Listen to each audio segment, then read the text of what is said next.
Despite 3 arrests for trespassing on Friday night, pro-Palestinian protesters are once again back inside MUN's Arts and Administration building today. I spoke with MUN's VP Jennifer Lokash about MUN's decision to call the police to remove protesters on Friday night and what might happen tonight if protesters tried to remain inside the lobby. What's going to happen tonight if they decide that they're not going anywhere once the building closes? Well, I think that we have made our position pretty clear that we really can't allow them to continue sleeping in a university building or camping on grounds that are intended for the use of study and work. So does that mean that if they decide to stay tonight, we'll see a repeat of Friday night and maybe police showing up to remove them? I guess that's a possibility. I certainly hope that the students will recognize that it would be better for them to come back tomorrow and begin their protest again in the morning. Okay. So can you walk me through what happened on Friday night and why the university decided that night to remove the protesters from the lobby? So, yeah, the story of how we got to Friday night begins actually long before Friday night. We have allowed the students to be in the building and on campus for about 45 days now. We attempted to strike a compromise with them about 10 days ago to see if they would be willing to move out at night and come back again during the day. Again, you know, there are health and safety concerns, all kinds of issues with having individuals sleeping in the building. So we tried to reason with them through our lawyers, and they made it very clear to us that they weren't interested in deviating from their protest tactic unless the university was committed to divestment. So that was their position on that. On the 4th of July, Thursday, we, again, through the lawyers, let the students know that we really were no longer able to tolerate them sleeping in the building or having their tents on the grounds, and we were expecting them to leave. And that expectation was crystal clear as far as I'm concerned.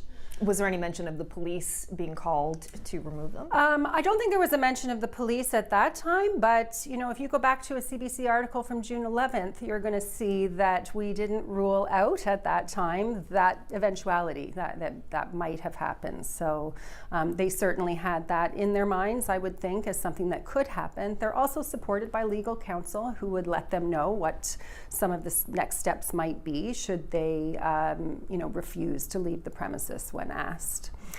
There was also a St. John's Regional Fire Department work order. An unsatisfactory inspection was done because the students had chosen to move some of their tents into the lobby. So, you know, we had given them that expectation that they would move the tents out of the lobby. They did not do that. On Friday afternoon, the tents were still there.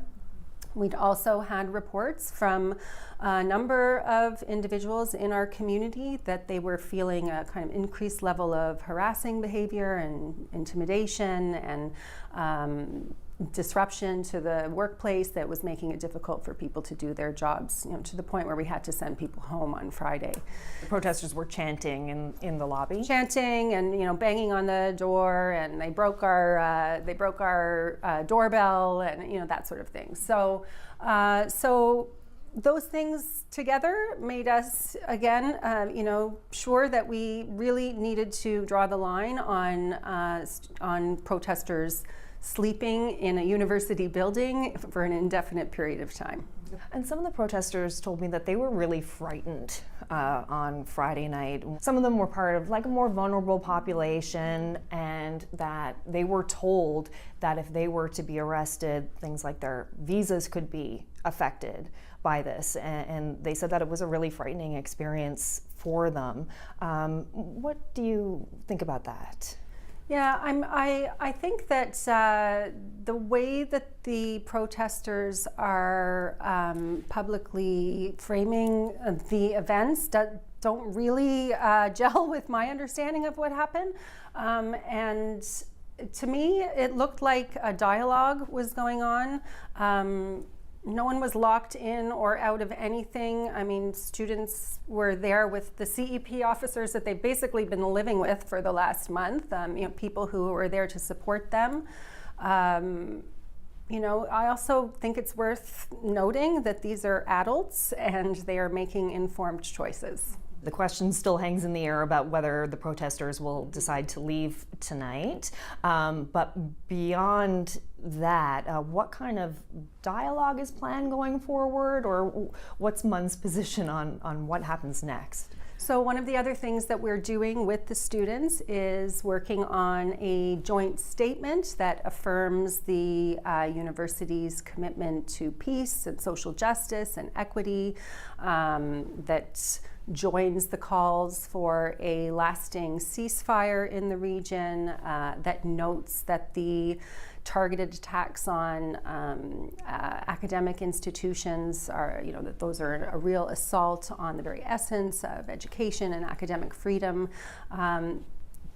These are powerful statements, and it's much farther than most universities, or any, I think, as far as I know, have gone in terms of working with students on a joint statement. So I hope they're going to see these things as wins.